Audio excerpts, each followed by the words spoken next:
उस प्रभु को ढूंढने का जो तरीका है, उस सतगुरु के लिए ढूंढने का जो तरीका है, वो है एक प्रेम।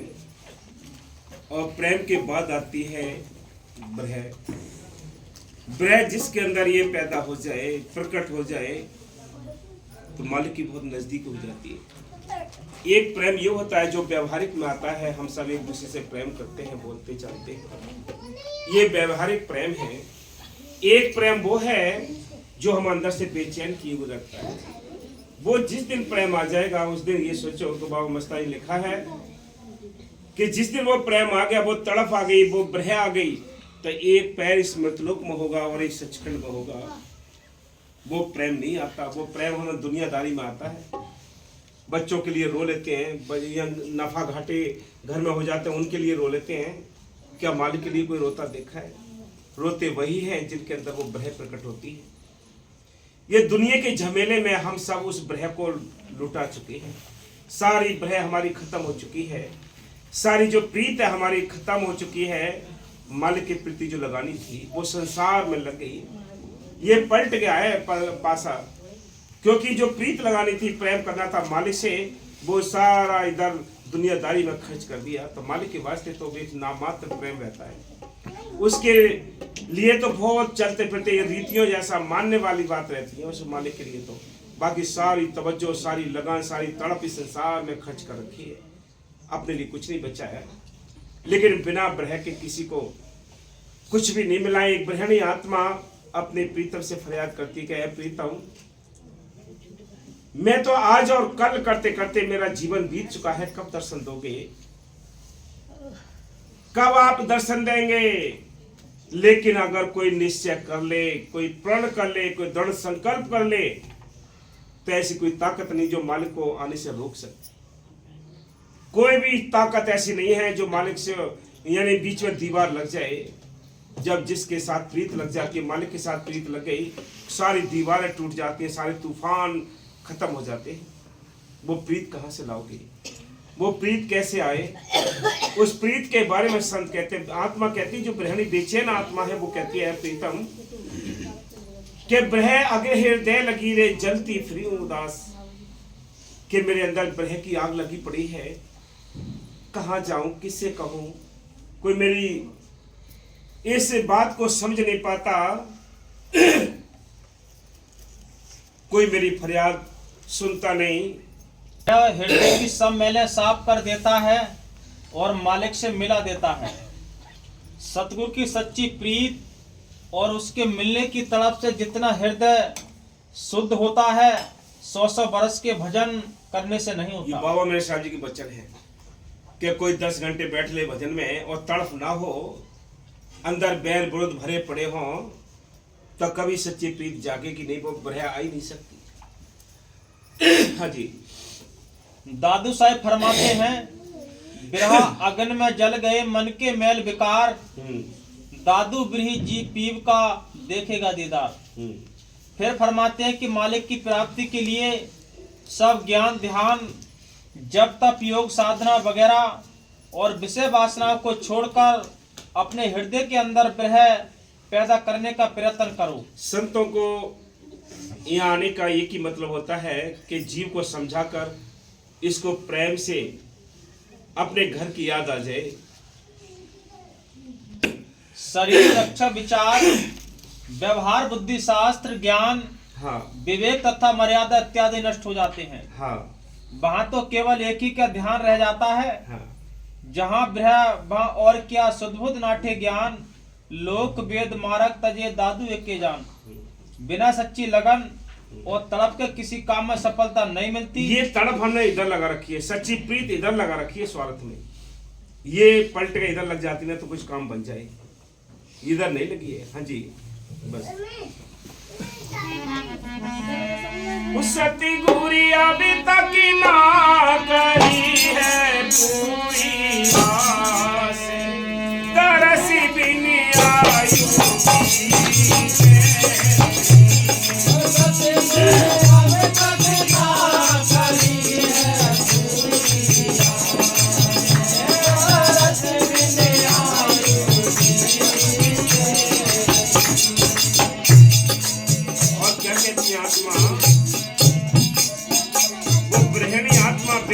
करती है और क्या कहती है, देखती अखियां ओझल हो गई, दौले है बेबा, ओ देखती अखियां ओझल हो गई, दौले हो गई बा।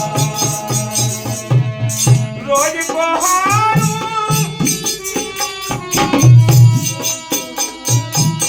रोज बहारूं टूटी झुपड़ियां, रोज बहारूं टूटी झुपड़ियां, आप ही करो जीवा, कारत दिन आयु, अब तक ना करी है अपनिया,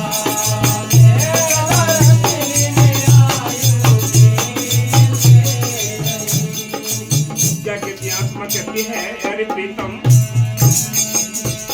मेरे हाल को सुनो, आप मेरा हाल कैसा हो चुका है, ओझल हो गई, दौले है बेबा, ओ देखती अखियां ओझल हो गई, दौले हो गई बा।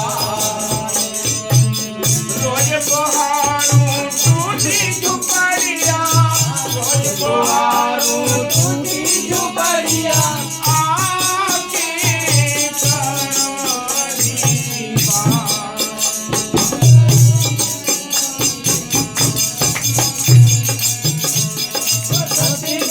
अब तक ना करी है पूरिया,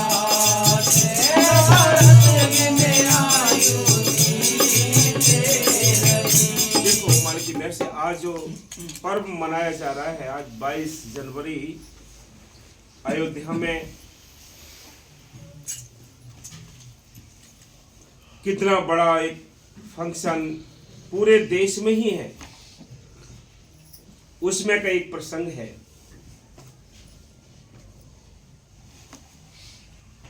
कि रामचंद्र जी जब वनवास गए, उनके वनवास जाने से पहले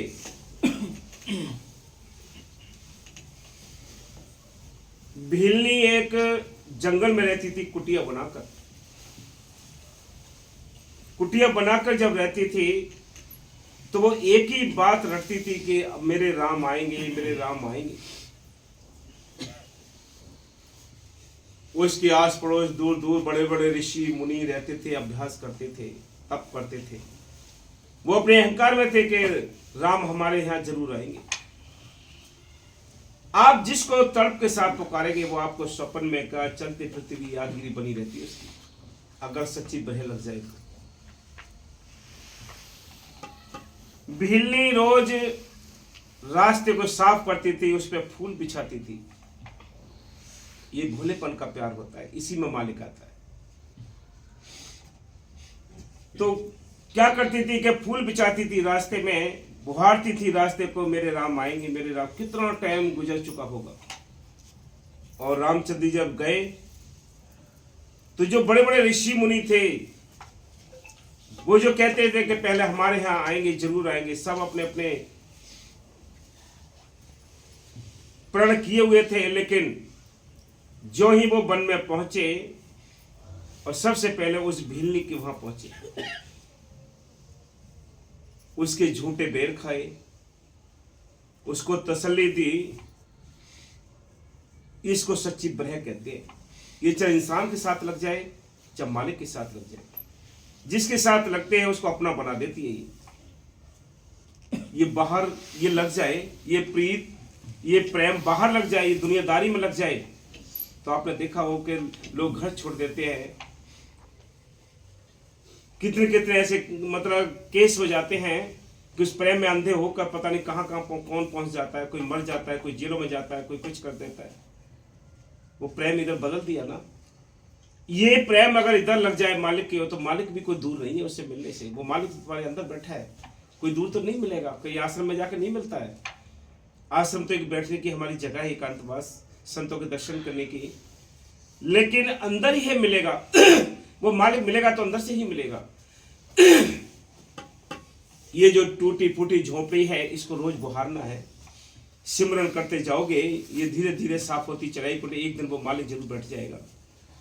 इसलिए संत कहते हैं कि देखत आँखियां ओझल हो गई, धोले है गए बाल। बृहणी आत्मा कहती है कि मेरे काले बाल तो सफेद हो चुके हैं, लेकिन फिर भी तुम्हारे दीदार नहीं हुए, तुम्हारे दर्शन नहीं हुए। रोज बुहारों टूटी झुपड़िया, सतगुरु आकर करियो बास, कि इसके अंदर बैठ जाओ। जब ऐसी हम तड़प बनाते हैं तो मालिक जरूर करता। बाबा कहते हैं कुछ मालिक को पाने के लिए भोलापन चाहिए, अकल चतुराई वालों के हाथ नहीं आती ये चीज, ये उनके पास नहीं आती। अगर अकल चतुराई वालों को मिलती तो वकील बहुत चतुर होते हैं, शक्ति से मिलती तो पहलवान बहुत तेरे हैं, शासन प्रशासन से मिलती तो सरकार बहुत बढ़िया है। इनको मिल जाता मालिक, इनको नहीं मिलता। वो मालिक मिलता है तो जो भोल रहे होते हैं, जो दीन होते हैं, वो गरीब होते हैं, उनको वो अपने राज खोलता है। वैसे कि नहीं खोलता किसी को, राज उसी के अंदर खुलते हैं जिन जो दीन और भोले होते हैं। जितने भाई संत महात्मा आए हैं, और संत महात्मा इतिहास को उठाकर देख लीजिए, वो ऐसे संतों के अंदर ही वो मालिक बैठा है जिन्होंने अपने आप को इस संसार में बहुत तुच्छ बना लिया हो, छोटा बना लिया हो, दीन बन गए हो। उनके लिए वो सारा कुछ बांटने को खजाना दे देता है। किसी उद्योगपति को संत बनते हुए देखा है? किसी फैक्ट्री वाले को संत बनते देखा है? वो गरीबों के लिए राज खोलता है, गरीबों के लिए अपना लेता है, उनके लिए देता है। क्योंकि अमीर जो होते हैं वो उनके मन मैले होते हैं, बिखरे हुए मन होते हैं। जैसे माला टूट जाती है, उसके मोती बिखर जाते हैं, समेटने पर भी, ढूंढने पर भी कुछ कुछ रह जाते हैं। इसी प्रकार ये मन एक माला है, जिस दिन ये टूट गया तो ये बिखर जाता है, फिर इसको समेटना मुश्किल होता है। फिर इंसान मानने में ही लगा रहता है, हाँ चलो जब चले जाएंगे छठे छमाही सत्संग में चले जाएंगे। लेकिन जो प्रीत है, जो प्रेम है, जो यानी रोंगटे खड़े करने वाले जो स्थिति थी वो खत्म हो जाती। जीव पूरी जिंदगी भर लगा रहता है, सत्संगी बना रहता है, परहेज में भी रहता है, सत्संग भी करता रहता है, लेकिन अंदर की जो शीलता थी, जो तड़प थी, वो खत्म हो जाती है। जैसे लकड़ी के अंदर जब पेड़ से जुड़ी होती है लकड़ी, तो उसके अंदर करंट होता है, वो मुड़ जाती है क्योंकि उसके अंदर नमी है, और वो नमी उसके अंदर से सूख जाती है, तो जब जहाँ जा वहाँ टूट जाती है। यही हाल हमारा है, हमारे अंदर से शीलता, दीनता, वो सारी करंट खत्म हो गई है। जैसे एक दीपक होता है, दीपक के अंदर जब तक तेल होता है, जब तक वो रोशनी देता है, चमक होती है, उसके अंदर से तेल खत्म हो जाता है तो उसकी जो रोशनी है, प्रकाश है जो जा रहा है इधर उधर के लिए, खत्म हो जाता है, धीरे धीरे चला जाता है, फिर आखिर बत्ती ही जल्दी शुरू हो जाती है। इसलिए सभी साधुसंत के चरणों में बेनती का मालिक की मेहर से अपने अंदर आपको नाम मिला है, संत मिले हैं, बड़भागी की बात है, लेकिन अपने अंदर ये प्रेम पैदा करो। ये छल कपट, चतुराई, निंदा, चुगली, व्यय, विरोध, ये कवाड़ा है। इस कवाड़े को एक साइड कर दो और झाड़ू लगा के बैठो घर में। अगर ये रहेगा कवाड़ा तो कभी देखो, कुत्ता भी जहाँ बैठता है वो जो सूंघता है, पूंछ से साफ करता है, तब बैठता है। हम तो एक इंसान है, मालिक भी आएगा तो साफ तड़फ में आएगा। अकल चतुराई वालों के लिए नहीं है, सपने में भी नहीं आएगा।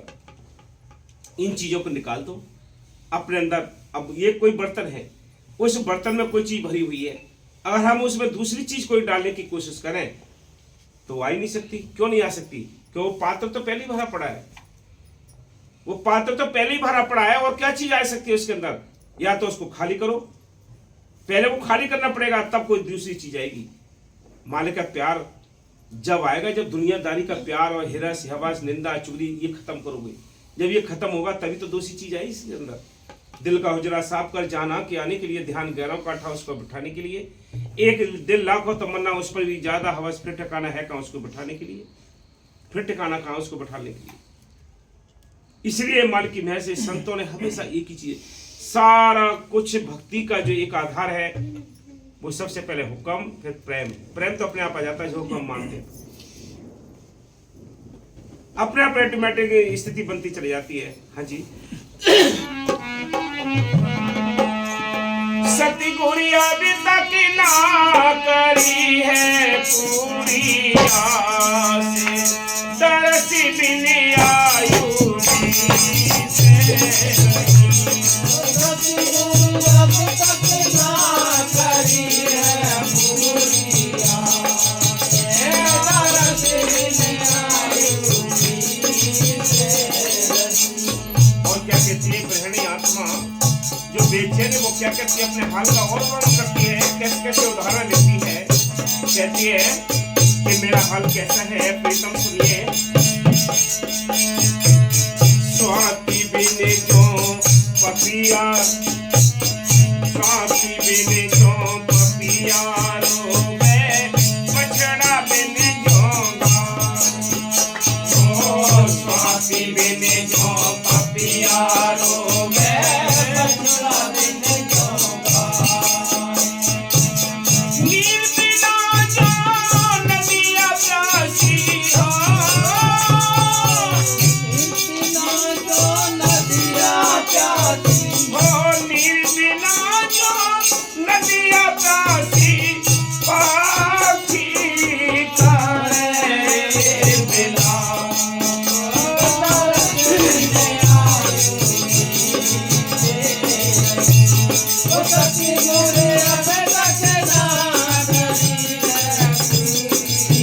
अपने हाल का वर्णन करती हुई आत्मा कहती है प्रीतम मेरा हाल कैसे हो चुका है, जैसे एक पपिया होता है,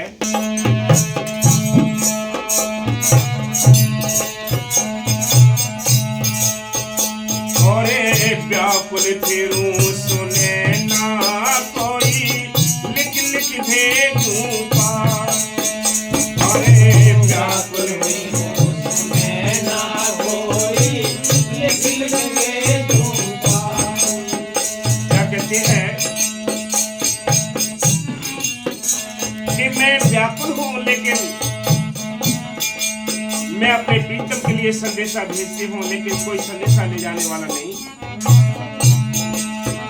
कोई मेरी फरियाद वहां तक पहुंचाने वाला नहीं।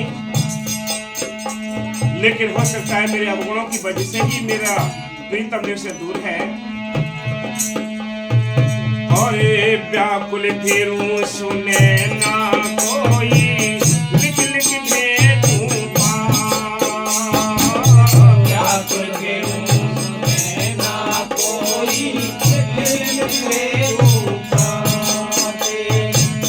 अभी गुणदीप खड़ी है स्वामी, अभी गुणदीप खड़े हैं स्वामी, मैं कैसी आऊंगी तेरे पास, दरस बिन आयु से रही। ओ सतगुरु अब तक ना करी है पूरी आस, दरस बिन आयु से रही। कहती है मेरा हाल बेहाल है, व्याकुलता बढ़ती जा रही है प्रीतम, अभी तक आपने दर्शन नहीं दिए।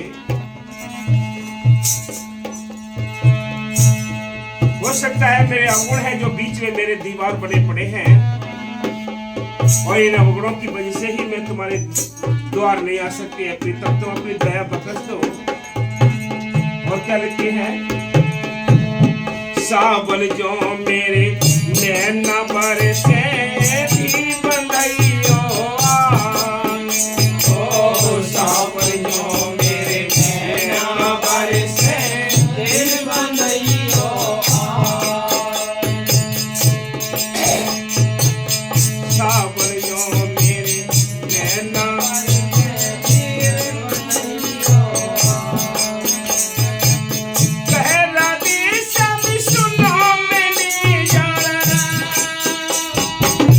कह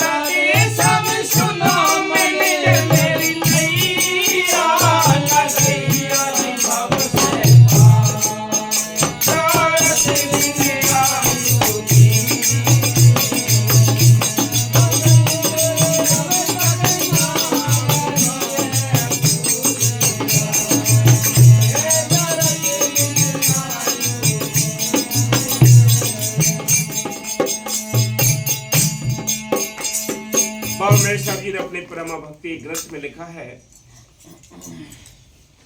कि अगर मालिक के देश जाना है तो आप तरी के रास्ते ही जा सकते हैं। खुश्क नमाजे, खुश्क रोजे, खुश्क पाठ, खुश्क कर्म धर्म, इनसे मालिक नहीं मिलता। जब भी जो मालिक को मिला है वो तरी के रास्ते मिला है। तरी का मतलब है आंसू के रास्ते मिला है। जिसने भी उस मालिक को पाया, अंदर देखा है, उनसे दोस्ती की है, वो रो रो कर मिला है। हंसते खेलते, किसी को चतुराई से अकल से नहीं मिलता है वो। जब तड़प पैदा हो जाएगी तो हर समय यादगिरी बनी रहेगी। वो तड़प कहां से लाऊं? वो तड़प की खोज करूं। ये तड़प मिल जाएगी तो मालिक भी नजदीक मिल जाएगा। तड़पें हमारी नहीं बनती। इसलिए संत कहते हैं कि आपको नाम मिला है, बड़भागी हो, किस्मत वाले हो, लेकिन इसको नाम जपने के लिए आपको प्रीत चाहिए, प्रेम चाहिए, तड़प चाहिए, तब कहीं जा पाओ इसका नाम जप सकते हो। और कोई तरीका नहीं। हाँ जी।